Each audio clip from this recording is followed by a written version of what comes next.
My name is Talena Leonard. I am a PGY3 resident at the Choctaw Family Medicine Residency, along with my colleague, Dr. Caitlin Bowman, and under the guidance of Dr. Eric Gillette, our program director.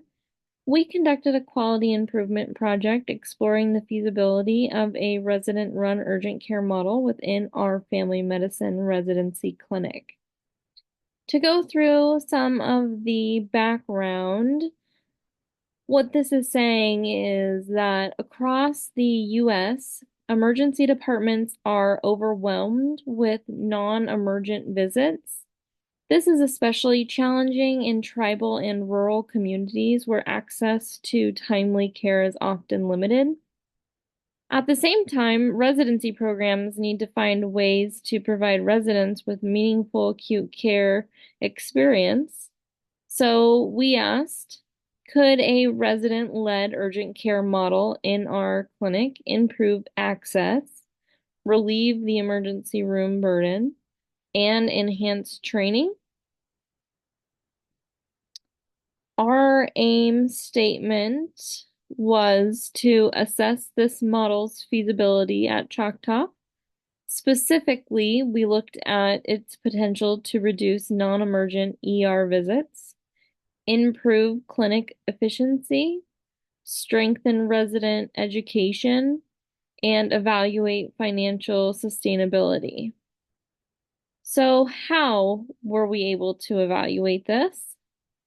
Well, we conducted the model during February 2024, and one family medicine resident was assigned to manage all of the acute, walk-in, and low acuity cases.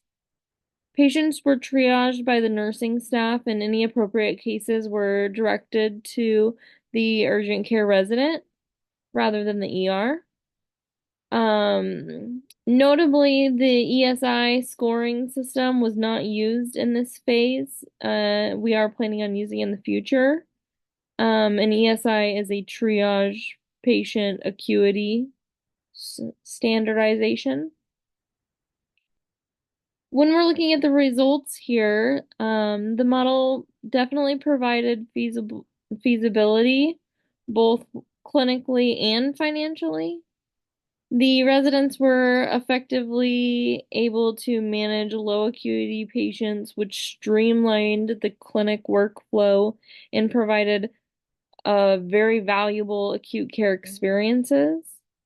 And from a financial standpoint, as you can see, the average reimbursement rate per visit in the urgent care setting was higher at $134.34, rather than the $83.89 for the average of similar cases taken care of in the ER. This suggests that both efficiency and financial viability in this model.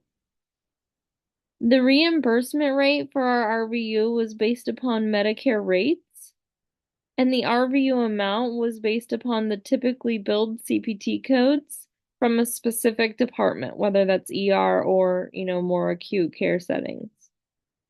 The calculations are listed kind of here as shown below to get those reimbursement rates. Some of the challenges of this model included having limited staffing and days with low patient volume, and having a lack of standardized acuity scoring. So in conclusion, this resident-run urgent care model did show promise in addressing care access, education, and cost effectiveness, particularly in the tribal health systems. Moving forward, we would plan to integrate the urgent care model probably more as an intern rotation because of the lower patient volume, and train the staff to use the ESI triage scoring. We would also work on increasing inpatient volumes through ER partnerships to take their lower acuity cases.